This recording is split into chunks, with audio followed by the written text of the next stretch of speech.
Hello everyone! Welcome to my Tarot Reading channel. Sa lahat ng mga clients ko, subscribers ko, followers ko, from local to international, magandang gabi po sa inyong lahat.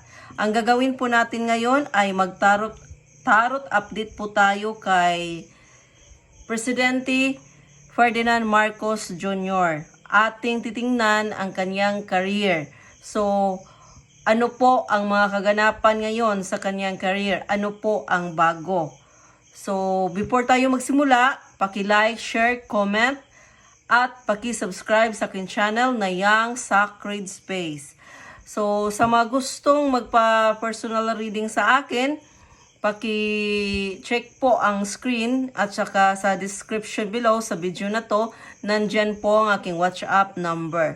So, ako po ay may spell castings na services, base chart reading, feng shui audit, energy healing, at ang tarot divinations.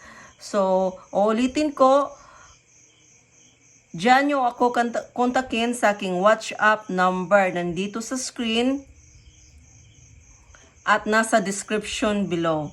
Kasi direkta po yan sa akin.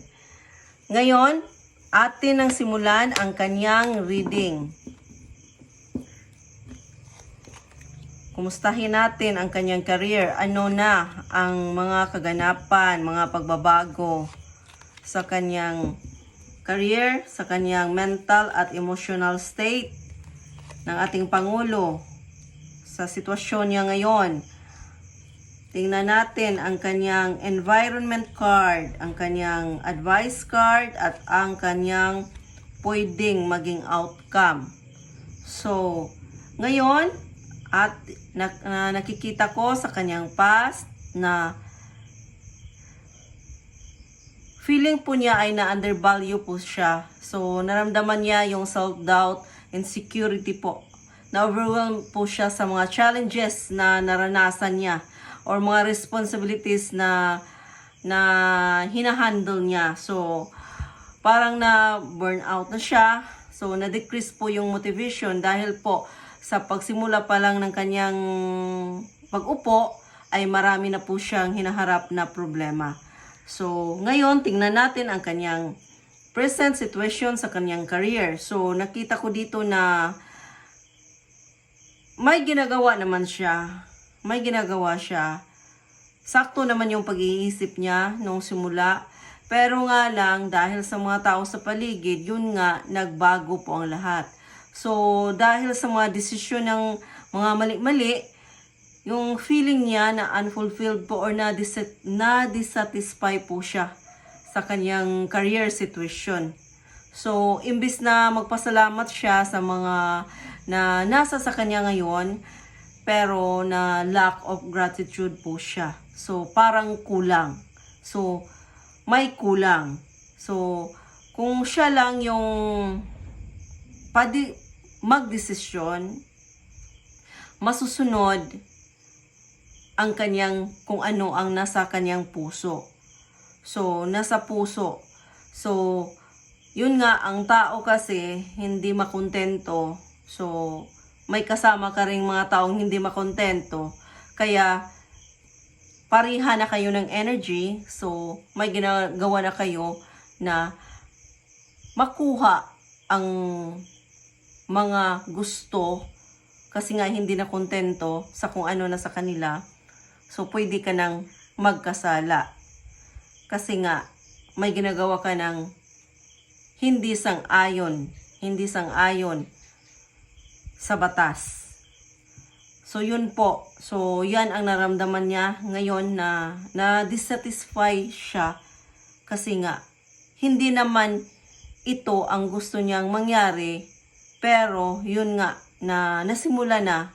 So, nahirapan na siyang mag-out sa isang sitwasyon. Ngayon, ang kanyang emotional at mental state.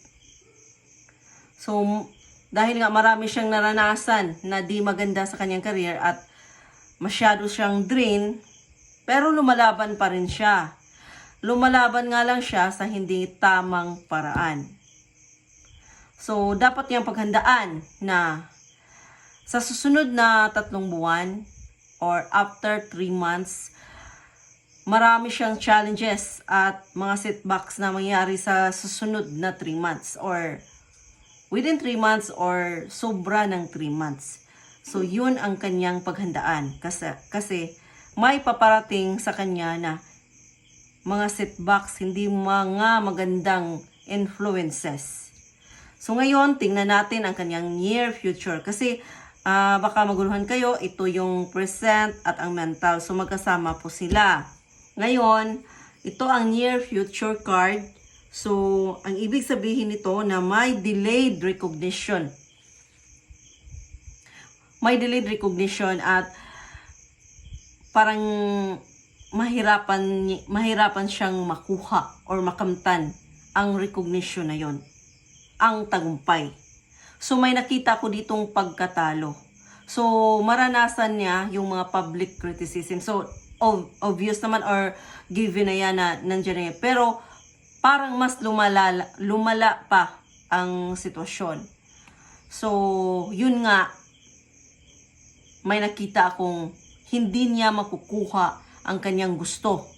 Ang kanyang gusto. So kailangan niyang i-reassess ang kanyang sarili or kung sana marinig niya ito or ma-view niya itong aking tarot reading na dapat siyang mag self-reflect at i-reassess ang kanyang sarili.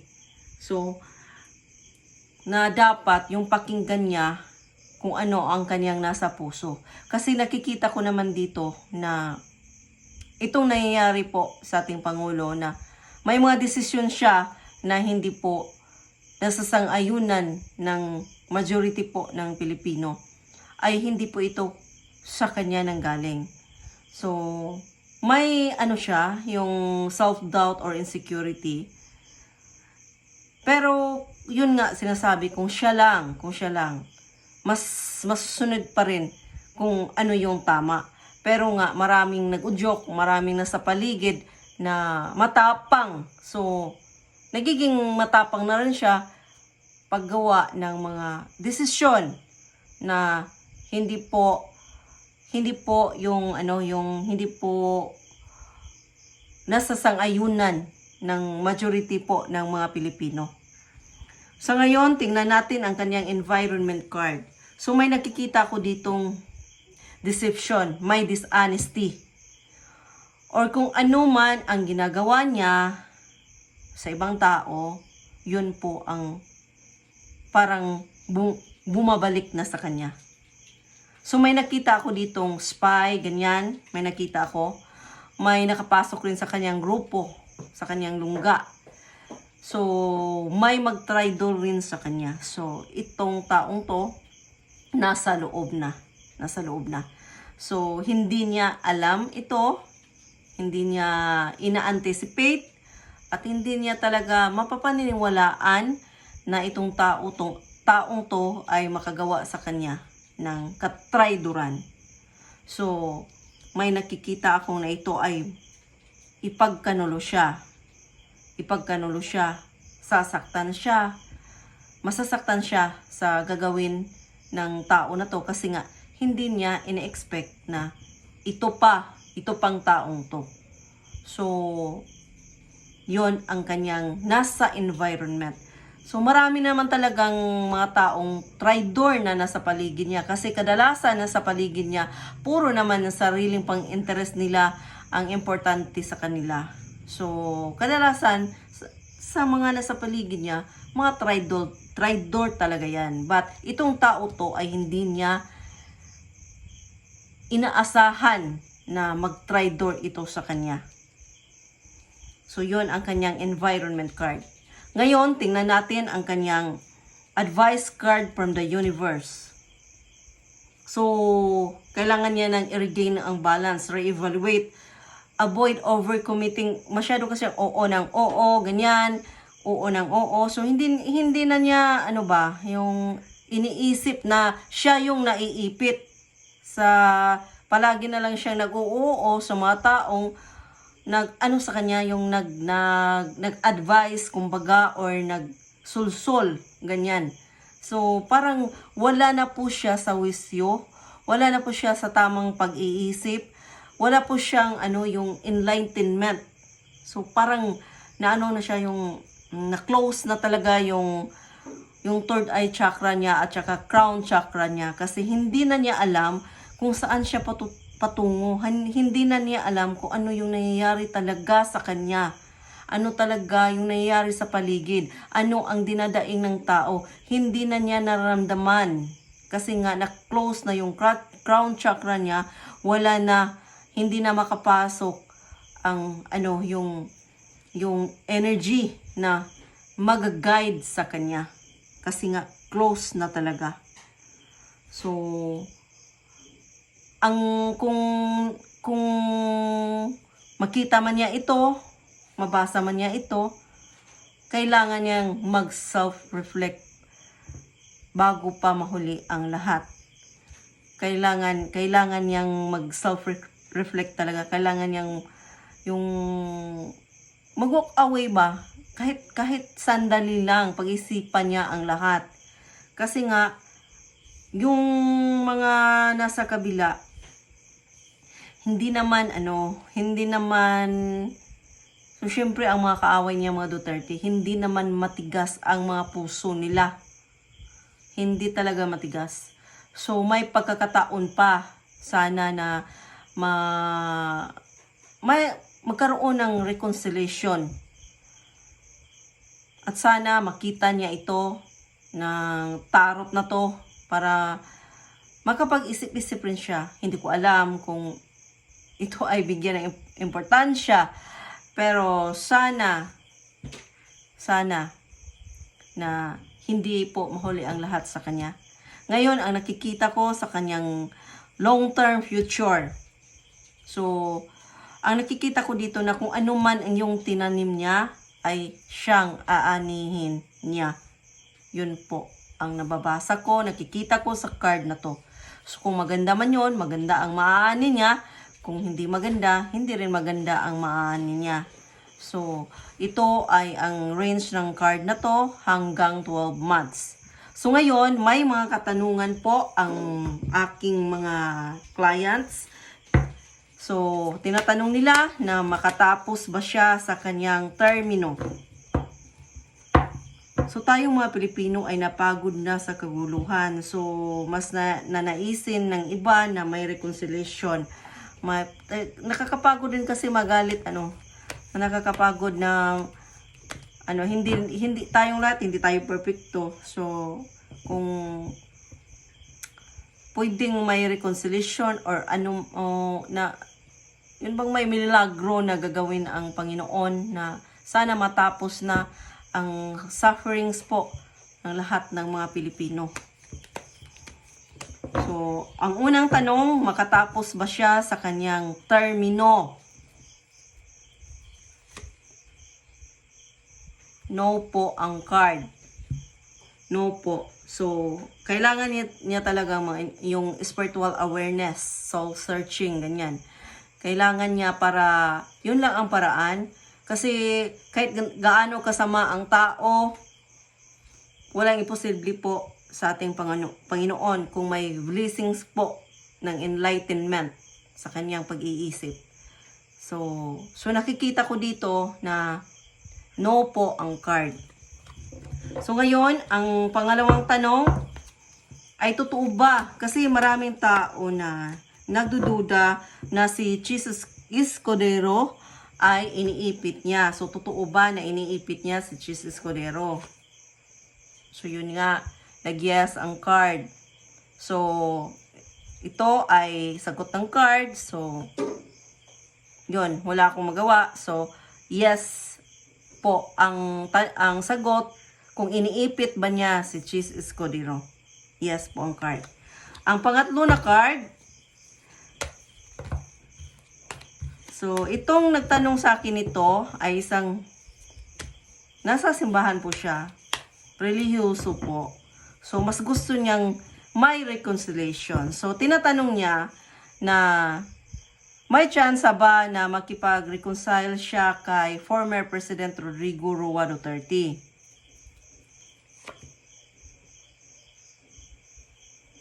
So nakikita ko dito na may chance naman talaga. May chance talaga. Wala namang imposible po sa ating Panginoon. So hindi natin alam kung paano mangyari ito, pero sana matapos, sana may reconciliation, maayos ang lahat para po sa ikabubuti ng lahat Pilipino, para matapos na po ang ating mga dinaramdam na mga sakit, paghihirap. So ngayon, ang pang-apat na tanong ay sa 2026 ba siya may posibilidad na ma-impeach or mawala sa kanyang pagka-presidente? So ito po ang card. Ito. So nag-yes po ang card. So sasabihin ko na ang card ay may 75% na pwede po siyang mangyari. So may 25% na hindi po mangyari. So ngayon, ang panglima ay nakipagsabuatan ba ang presidente ng US na si Donald Trump na mas idiin si former President Rodrigo Roa Duterte sa kanyang kaso? Nakipagsabuatan ba raw kay President Ferdinand Marcos Jr.? So no naman po. No naman po.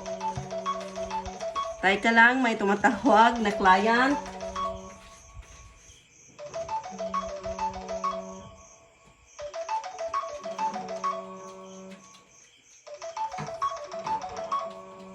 Hindi siya ano. Sorry po. Pinatay ko lang. So, yun, hindi po, nag-no po ang card. So, siguro yung pinag-uusapan talaga nila about lang sa trade or about business. Kasi si Trump naman importante sa kanya na negosyo talaga. Na sila mas maka-generate ng more wealth. So, yun lang po mga kayang Starot. Maraming salamat po sa inyo lahat, sa inyong tiwala at pagsama sa akin sa aking tarot reading ngayon. God bless po sa inyong lahat.